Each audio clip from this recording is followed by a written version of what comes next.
A vida tem um jeito cruel de nos presentear com verdades quando menos esperamos. Foi assim que, no dia do meu aniversário de 50 anos, ele apareceu em minha casa com a amante ao lado, como se fosse o convidado mais natural do mundo. Não foi surpresa, eu já sabia de tudo. Mas a dor foi como um golpe de luz ofuscante, daquele sol de Kaluga que não aquece com carinho, mas queima sem piedade, revelando cada cicatriz, cada mentira. E foi justamente ali, naqueles dias que antecederam a festa, que algo em mim despertou. Não uma mulher amargurada, mas uma força que eu nem sabia que existia.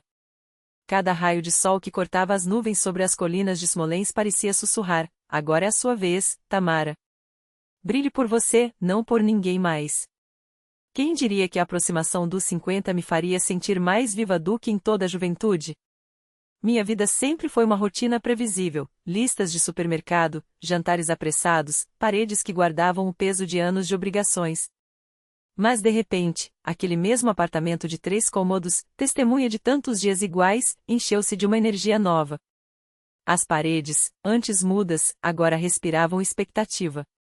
Minhas mãos, acostumadas a lavar pratos e dobrar roupas, ganharam um novo propósito: planejar cada detalhe de um aniversário que não seria apenas uma comemoração, mas uma declaração. Uma celebração da mulher que eu me tornei, com suas batalhas, suas vitórias e até suas feridas. E então vieram eles, meus filhos, Lena e Kirill, mergulhando comigo nessa correnteza de preparativos. Lena, com seus olhos brilhantes como estrelas, sugeriu: mãe, e se enfeitássemos tudo com austroemérias e fitas douradas? Você adora. Imagine como ficaria. Cada gesto dela era um espelho do meu próprio coração, aquele mesmo entusiasmo que me faz tremer diante das coisas bonitas, aquele mesmo jeito de se entregar aos sonhos sem medir esforços.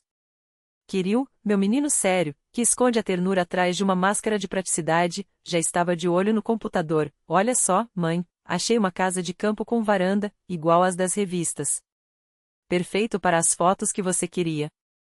Sua voz, agora mais firme, ainda carregava a doçura de um sorriso que iluminava o rosto inteiro. Passamos horas debruçados sobre catálogos, grupos de inspiração, discutindo guirlandas, cardápios, músicos.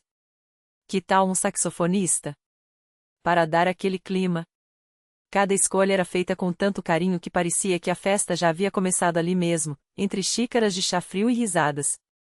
Eu via tudo tão claramente: a sala transformada, flores por toda parte, um mar de cores, convidados cuidadosamente selecionados, aqueles que estiveram ao meu lado nas lágrimas e nas risadas, que me seguraram quando o chão parecia desabar e comemoraram cada pequena vitória. E o vestido? Ah, esse era meu segredo mais bem guardado. Algo único, conhecido apenas por mim e pelo espelho. Eu encomendava amostras de tecidos, experimentava cortes, imaginava como cada linha realçaria não apenas meu corpo, mas minha essência. Porque sim, aos 50, eu merecia me sentir uma rainha. E quando me olhava no espelho, via um brilho nos olhos que há muito havia se apagado. Não era apenas a emoção do evento, era o renascimento de uma chama que eu pensava estar extinta. Bastou um sopro de vento novo para que ela voltasse a arder com uma intensidade que me surpreendia. Hoje, com uma clareza que dói, entendo que a Tamara de então, ingênua e cheia de esperanças, não conseguia enxergar. Enquanto eu me desdobrava para transformar nosso apartamento em um lar aconchegante, Oleg dilapidava nosso dinheiro em restaurantes como o Tanuki e a Sirovarnia, lugares onde só me levava em aniversários de casamento, como se fossem migalhas de um banquete que nunca foi meu. Presentes que eu apenas sonhava ao folhear catálogos, viagens a Sochi, passeios pela Rota Dourada. Para mim, tudo não passava de fotos bonitas nas redes sociais. Cada rublo gasto com ela era um pedaço da minha dignidade sendo roubado, um esforço meu sendo reduzido a nada. Lembro-me daquele dia como se fosse hoje. O sol batia forte na janela da cozinha enquanto eu organizava as contas da festa. A lista de convidados crescia, e com ela, os custos. O coração apertou, mas a empolgação era mais forte. Oleg estava na sala, vidrado na televisão com uma garrafa de cerveja na mão, como se nada estivesse acontecendo. Reuni toda a coragem que me restava e, com um fio de ternura que ainda teimava em existir, pedi: Oleg, são 50 anos. Nosso aniversário. Você não poderia dividir os gastos comigo? Seria tão importante. Ele se virou, e o que vi em seus olhos gelou minha alma. Não havia mais afeto, apenas uma parede de indiferença que eu nunca havia notado antes.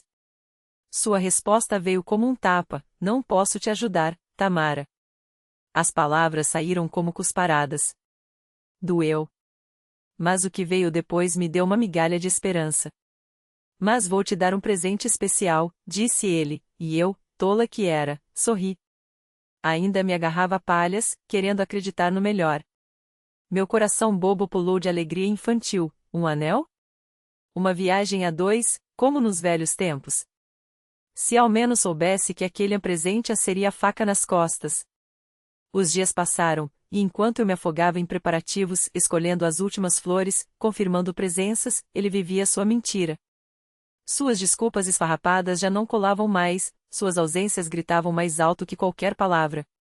Até que, uma manhã, ao separar roupas para lavar, encontrei a prova. Um cheiro doce, vulgar, estranho. Não era meu perfume. Não era de nossa casa. Aquela fragrância, impregnada na camisa dele, gritava uma verdade que eu insistia em ignorar. O ar ficou pesado, os olhos arderam não de tristeza, mas de uma compreensão aguda, cortante. O coração se apertou como se uma mão invisível o esmagasse. A traição era real. Não era paranoia, não era invenção de mulher abandonada. Era um fato. Cada desculpa esfarrapada, cada olhar fugidio, cada saída suspeita agora faziam sentido, encaixando-se como peças de um quebra-cabeça macabro. Aquele presente especial ganhou um novo significado, sombrio, cruel. Na manhã do meu aniversário, o sol de Kaluga brilhava, mas algo oprimia meu peito. Vestia-me com uma mistura de alegria e um pressentimento que não me deixava em paz. A felicidade estava lá, mas envenenada pela certeza de que o destino guardava uma revelação. O apartamento silencioso não trazia paz, era um silêncio tenso, como antes de uma tempestade. Cada gesto, cada detalhe do meu preparo, o vestido, o cabelo feito na salão da esquina, a maquiagem, era feito com a reverência de quem sabe que aquele momento era sagrado. Não queria apenas estar bonita. Queria me sentir invencível. E ali, diante do espelho, ajustei o último fio de cabelo com mãos que não tremiam, apesar do turbilhão dentro de mim. Sorri um sorriso que custou sangue, mas que era meu. Tamara, hoje você resplandece, sussurrei para meu reflexo, e não era uma mentira piedosa. Não por ele. Nunca por ele. Era por mim, pela mulher que sobreviveu a noites em claro questionando cada suspiro, cada desculpa esfarrapada, cada perfume estranho que se colava à sua pele como uma segunda pele. Não sabia que, em questão de segundos, aquele apartamento, meu reino, meu santuário, se transformaria no palco de um espetáculo grotesco que me marcaria para sempre. A porta não se abriu. Ela foi arrombada. Não pelo vento, não por um convidado atrasado, mas por Oleg, que rompeu no espaço como uma lâmina envenenada, cortando o ar com uma violência que gelou meu sangue. Mas não foi a presença dele que me matou. Foi ela. Ina. A amante. A sombra que há meses rastejava pelos cantos da minha vida, agora de mãos dadas com meu algoz, no meu lar, o lugar onde criei meus filhos, onde cada risada ecoava nas paredes como uma bênção, onde cada cicatriz do nosso passado estava enterrada sob camadas de tinta e memórias. No dia do meu jubileu. O ar fugiu dos meus pulmões. O tempo parou. Não era um silêncio. Era um vácuo, um buraco negro que sugava todo o oxigênio, toda a esperança, toda a fachada de normalidade que eu havia construído com tanto cuidado. Ina sorria. Aqueles lábios pintados com o mesmo batom que eu encontrei manchando o lenço dele no bolso do paletó. Aquele perfume, doce e barato, como uma imitação de luxo, agora emanava dela, infectando meu espaço, minha história, minha vida. Meus olhos, que um segundo antes brilhavam com a expectativa da festa, se transformaram em duas brasas. Não de dor. De fúria. Uma fúria tão pura, tão primitiva, que eu nem sabia que existia em mim. Oleg me encarou com um frio calculado. Nenhum remorso. Nenhuma vergonha. Apenas aquele desprezo que ele deve ter ensaiado no espelho, como um ator preparando seu grande final. E então, ele falou. Ah, essas palavras. Cada sílaba foi um golpe de faca, afiado e preciso. Aqui está seu presente, Tamara, disse, com uma ironia que pretendia ser cruel, mas soou apenas patética. Acostume-se. Francamente, é isso que você merece. O impacto deveria ter me destruído. Eu deveria ter caído de joelhos, gritado, arrancado os cabelos como uma heroína de novela, afinal, não era isso que o mundo esperava de uma mulher traída, humilhada, esmagada no próprio lar, no dia que deveria ser seu? Mas algo dentro de mim se recusou a seguir o roteiro. Meus olhos permaneceram secos. Minha coluna, ereta. E então, eu ri. Não foi um riso de loucura. Não foi um choro disfarçado. Foi o som de uma mulher que, depois de décadas engolindo sapos, finalmente cuspiu veneno. Um riso tão cortante que deve ter deixado marcas nas paredes. É isso que você tem, Oleg? Minha voz não tremia. Era aço. Pensa que isso me abala? A gargalhada ecoou pela sala, preenchendo cada canto com uma energia tão densa que até Ina recuou, sua máscara de confiança desabando como gesso molhado. O sorriso dela desapareceu, substituído por um pânico que deve ter sido delicioso de se ver. Acha que me destruiu? Avancei um passo, e cada palavra foi um martelo. Eu sabia de tudo. Cada perfume estranho no seu casaco. Cada desculpa esfarrapada de a reunião até tarde. Cada noite em que seus olhos brilhavam com algo que não era amor por mim. Esperei. Deixe você cavar sua própria cova. Virei-me para Ina, agora pálida, os olhos arregalados como os de um animal encurralado. E ri novamente, dessa vez com um prazer quase doentio. A ironia era tão espessa que dava para cortar com uma faca, ele achava que estava me surpreendendo, mas a única surpresa era ele, um homem tão previsível que até sua traição era clichê. O riso ainda pendurado no ar quando ouvi passos apressados no corredor. Lena e Kirill. Meus filhos. Eles entraram na sala com o brilho da festa nos olhos até verem aquilo. O espetáculo grotesco que seu pai havia montado. Seus rostos congelaram. A compreensão os atingiu como um raio. E então, o mundo desabou de verdade. Lena foi a primeira a reagir. Seu corpo tremeu de uma raiva tão intensa que pareceu que ela ia se desintegrar. Você a trouxe aqui? Seu grito foi um terremoto, uma acusação que não só atingiu Oleg, mas queimou Ina como ácido. No dia da mamãe. Na nossa casa. A voz da minha filha era uma faca cerrada, cortando cada palavra com uma dor que só uma filha traída pode sentir. Kirill, meu filho, geralmente tão contido, distorceu o rosto em uma careta de nojo tão profunda que pareceu que ele ia vomitar. Você é nada, pai. 1-0. A frase, simples e brutal, pairou no ar como uma sentença. Não era apenas raiva. Era desprezo. O tipo de desprezo que destrói um homem, que o reduz a cinzas diante dos próprios filhos. Oleg tentou dizer algo. Abriu a boca, mas as palavras morreram antes de nascer. O que ele poderia dizer? Que desculpa inventar para justificar aquilo? Seus filhos não queriam ouvir.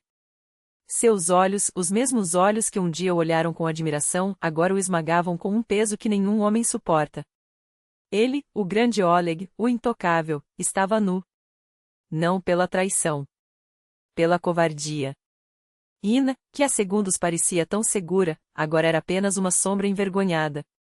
O rubor desapareceu de seu rosto, substituído por uma palidez doentia. Ela deve ter imaginado essa cena de outra forma, talvez com risadas, com triunfos, com a sensação de ter vencido. Mas não havia vitória ali. Só a realidade nua e crua, ela era a intrusa. A estranha. A mulher que, sem saber, havia se tornado cúmplice de um crime contra a própria família. Sem uma palavra, sem um adeus, ela escapou pela porta como um rato, deixando para trás apenas o cheiro barato de seus perfumes, um rastro de vergonha que se misturou ao ar pesado da sala. Quando a porta bateu, um silêncio espesso tomou conta do apartamento. Oleg, antes tão imponente, agora parecia murchar, como se o desprezo dos filhos tivesse sugado toda a sua essência. Respirei fundo. Um suspiro longo, que expulsou toda a podridão daquele momento. Meu rosto estava impassível. Não havia lágrimas. Não havia fraqueza. Apenas uma determinação de granito. Olhei para Lena e Kirill, ainda tremendo, os olhos fixos em mim, buscando respostas, força, talvez um sinal de que tudo estava perdido. Minha voz, calma e firme, quebrou o silêncio. Vamos. Estendi as mãos para eles. Não havia drama em meu tom. Não havia autocomiseração. Apenas a certeza de que a vida não parava ali. A festa ainda não acabou. Eles me encararam, atônitos. Não pela cena que haviam presenciado, mas pela minha reação. Pela minha força. Porque eu me recusará a ser a mulher quebrada, traída, esmagada no chão. Eu era uma mulher de 50 anos, e naquela noite, mais do que nunca, eu era rainha. Horas depois da tempestade, eu estava exatamente onde planejara estar. Não como uma sobrevivente. Como uma vitoriosa. A sala de estar era deslumbrante. As austroemérias, aquelas que Lena insistira em enfeitar com fitas douradas, seu toque favorito, irradiavam uma luz que nem mesmo a sombra de Oleg poderia apagar. A luz suave e aconchegante envolvia cada canto, como um abraço de veludo. Cada detalhe, cada pétala das austroemérias, cada chama trêmula das velas, parecia sussurrar ao meu ouvido: você conseguiu, Tamara. Você está aqui. E eu estava. Não sozinha. Não como uma sombra do que fora. Mas cercada pelos meus pilares, Lena e Kirill, meus filhos, minha força, meu escudo vivo. Quando cruzamos juntos aquele espaço, o ar vibrou com uma onda de aplausos, um coro de vozes que não apenas me saudava, mas celebrava. Amigos de verdade. Família que importava. Aqueles que, ao longo dos anos, haviam provado com gestos, não com palavras, que estavam ali para ficar. Eles se levantaram, e seus rostos brilhavam com sorrisos tão genuínos que o cinismo de Oleg pareceu, de repente, uma mancha desbotada em um quadro mestre. Um mar de abraços me envolveu. Beijos no rosto, palavras quentes que aqueciam mais que o vinho nas taças. Cada toque era um bálsamo, cada aperto de mão, uma injeção de coragem pura. Gália, minha vizinha, minha irmã de alma, me abraçou com uma força que quase me tiraria o fôlego e sussurrou, os lábios roçando minha orelha: Tamara, você está deslumbrante. Mais linda do que nunca. E eu sorri. Não com os lábios, mas com a alma inteira. Sabe, Gália? Eu me sinto linda. Eu me sinto livre. Aquela confissão valia mais que todos os anéis de ouro que Oleg já me oferecerá ou que deixará de oferecer. Depois vieram os danças. Ah, como dancei! Com Lena, que girava ao meu redor como se fôssemos duas borboletas soltas no mesmo jardim. Com Kirill, cujo sorriso orgulhoso era o espelho do meu próprio renascimento. Com primas, amigas, até com a tia de Moscou, aquela que sempre soube fazer-me rir até doer a barriga. Cada passo era uma vitória. Cada giro, um ato de rebeldia silenciosa. A música nos carregava, e eu me deixava levar, leve como nunca fora antes, como se tivesse, finalmente, largado um fardo que nem sabia que carregava. Não havia lágrimas nos meus olhos. Só um brilho novo. Aquela noite não era sobre Oleg. Não era sobre traição. Era sobre mim. Sobre a mulher que se recusará a se curvar. Sobre a fênix que, sem alarde, ressurgira das cinzas com asas mais fortes. Olhei ao redor e vi, risos enchiam a sala, vozes se misturavam ao som do saxofone, cujas notas pareciam escritas só para aquele momento. Não éramos apenas uma reunião de pessoas. Éramos uma declaração. Celebrávamos meus 50 anos, sim, mas, acima de tudo, celebrávamos a liberdade. A liberdade de ser quem eu sempre fora, sem desculpas, sem concessões. Sem me encolher para caber nos moldes alheios. Entre as luzes piscantes das guirlandas e o ritmo contagiante da música ao vivo, algo em mim cantava. Não era alívio. Era triunfo. Cada brindis, cada copo de vodka erguido ao céu, cada palavra ditas entre risos eram versos de um hino, o hino da Tamara que, contra todas as apostas, escolhera a alegria em vez da amargura. Meus filhos me olhavam com um orgulho que queimava mais que qualquer fogueira. Nos olhos de Lena, vi a admiração pela mãe que não se partirá. No abraço de Kirill, senti a força de um homem que, mesmo ferido, escolhera ficar ao meu lado. Mãe, Lena murmurou, apertando minha mão como se temesse que eu fosse desaparecer. Você é a mulher mais forte que eu conheço. E Kirill, com aquele sorriso que herdara do pai mas que, graças a Deus, usava com uma doçura que Oleg nunca soube ter, me puxou para perto. Aquele abraço dizia tudo: estamos aqui. Sempre. Eles eram meu porto. Minha rocha. E por eles e por mim, eu continuaria de pé. A festa se estendeu até a madrugada. Houve bolo daqueles que só as boca-vusa sabe fazer, karaokê desafinado mas cheio de alma, lágrimas e risadas entrelaçadas como fios de um mesmo tecido. E, acima de tudo, a certeza de que aquilo não era um fim. Era um começo. Brindamos à vida. À amizade. À família que escolhemos e, acima de tudo, a mim. A mulher que, diante da crueldade mais vulgar, optara pela dignidade. Pela luz. Pela liberdade. A Tamara de Kaluga já não era vítima. Era vencedora.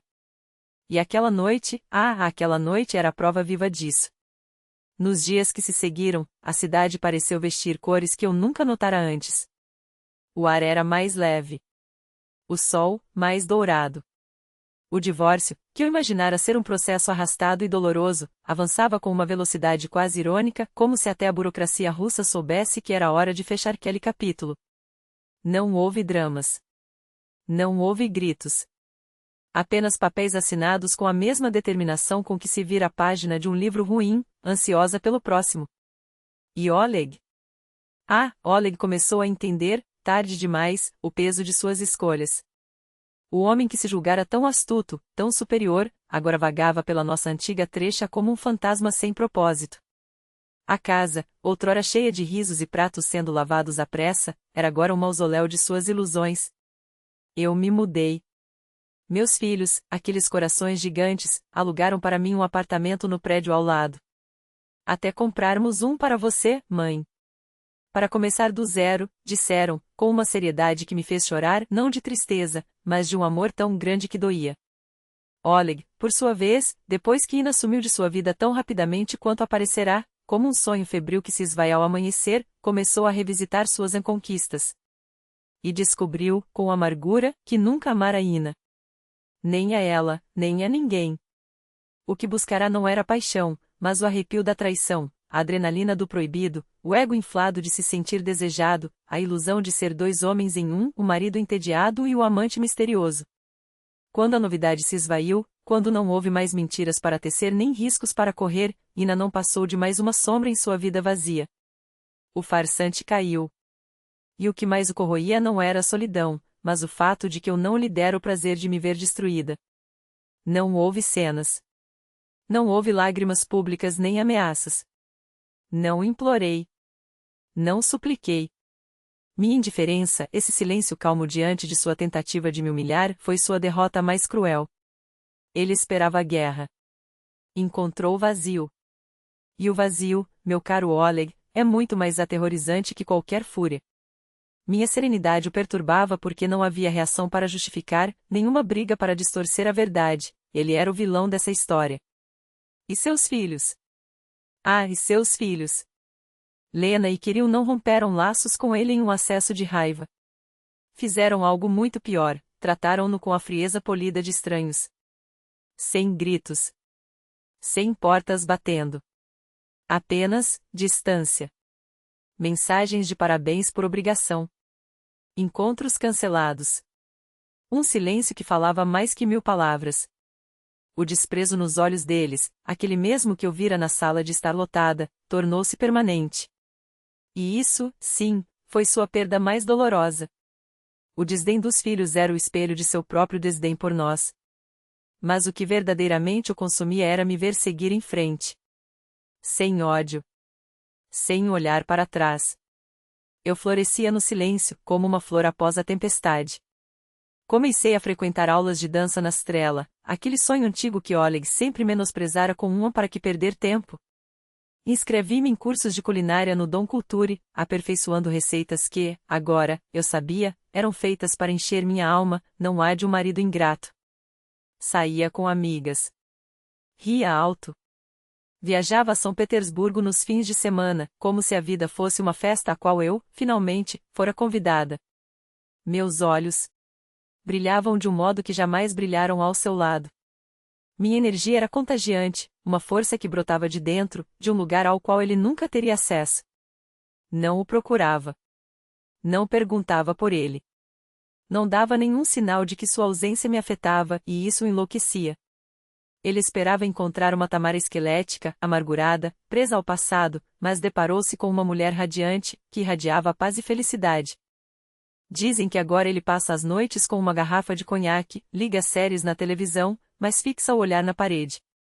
Ina sumiu das redes sociais, não aparece mais. Seu nome virou tabu até nas conversas. Enquanto isso, eu vivo de verdade, pela primeira vez em anos. E você? Quando foi a última vez que se permitiu renascer?